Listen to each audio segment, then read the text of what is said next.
Hey, what's up? This is Chosen, and this is going to be a Diablo 4 video about the great debate, the hottest topic of 2023. Which world tier should you be playing on release of Diablo 4 coming up here soon? World tier 1 or world tier 2, and how do you unlock world tier 3? So I'm going to give you my take on this. You'll see a lot of videos on this. You'll see a lot of discussions on Reddit and on Discord, and a lot of different opinions from different people in the community and different creators. But I will let you know what I'm going to be doing based on my conversations and based on kind of soaking in all of the different input from people. And I think the answer actually may be a little bit different depending on who you ask and what type of player you are. So I am going to dive into all of these topics about the world tier debate. Let's get into it.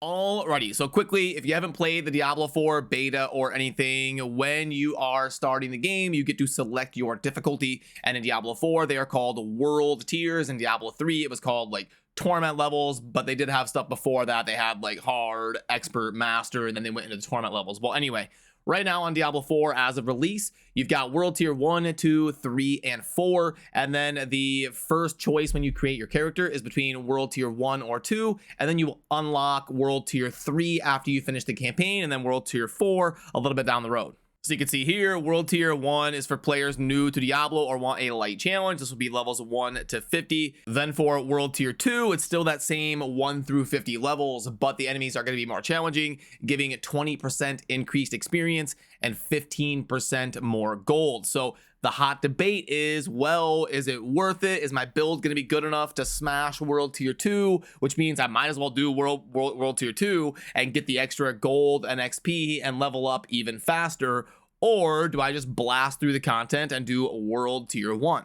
And like I said in the intro, I think this answer is going to be a little bit different depending on which player. So the quick, too long, didn't watch, if you just want the quick answer, if you're going to be a try-hard blaster tier player, I think you can't really make an argument against world tier 1 because you're going to be slowed down the same, like more than the amount that it's going to give you in terms of benefit. And a big misconception about world tier 2 is that you get extra loot, you get like better drop rates, more magic find, whatever you want to call it, and you don't get any of that. If it had like an increased chance of legendary items dropping or even more yellows, like if there was any sort of loot increase, this would be an entirely different video and I'd have to re-crunch the numbers and revisit the topic. But based on getting no magic find at all, you're just better off to do world tier 1 if you want to be a try-hard player, in my opinion, because it's going to slow you down, like I said, the amount that you're going to be gaining. And as you level up, you are going to get, like, the faster you finish the campaign, the faster you can get into the more end game mechanics, like the Tree of Whispers, and start snowballing the progression of your account a lot faster. So you want to blast through that campaign as fast as possible and then get into those other mechanics. So that's the quick answer. Just go ahead and do world tier 1 and blast through the campaign as fast and effective as you can, if you want to just be as efficient as possible. But there is a different perspective. So world tier 2 can make sense. Okay, like I would say for someone who wants to enjoy the campaign, they want to really kind of take their time, watch the cutscenes, have a challenge themselves to beat the game and get a little bit more XP on the way, be a little bit of a higher level when you do finish the campaign. There is an argument for that because like you're gonna probably finish the campaign somewhere between like level 35 and 45, depending on how fast you want to go through it. You'll be around level 40. Well, you've got to get to level 50 to unlock, like, this is what it's going to look like when you finish the campaign. Right over here, you can see world tier 3 unlocks at level 50. It's got that red text saying level 50. You've got to be at level 50 anyway to unlock the world tier 3. So the argument would be take longer to beat the campaign, get more XP and more gold on your journey through the campaign, and then you'll be closer to level 50 and be able to go straight from world tier 2 to world tier 3 as fast as possible after you complete the campaign.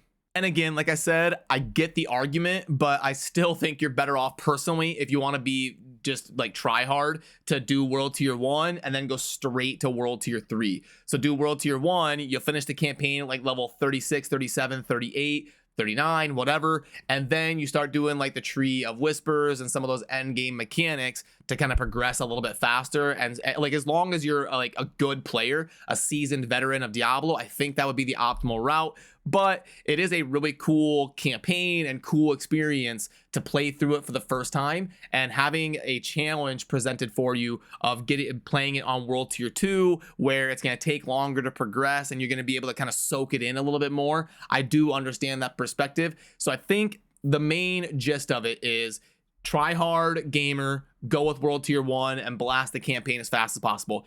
If you are, but on the flip side, if you are someone who wants to play it for fun, wants to enjoy the campaign, soak it in a little bit more, challenge yourself a little bit more, you want those boss fights to really feel satisfying, you really want to kind of just go through it slower, be a higher level when you finish the campaign and all of that, then go with world tier 2.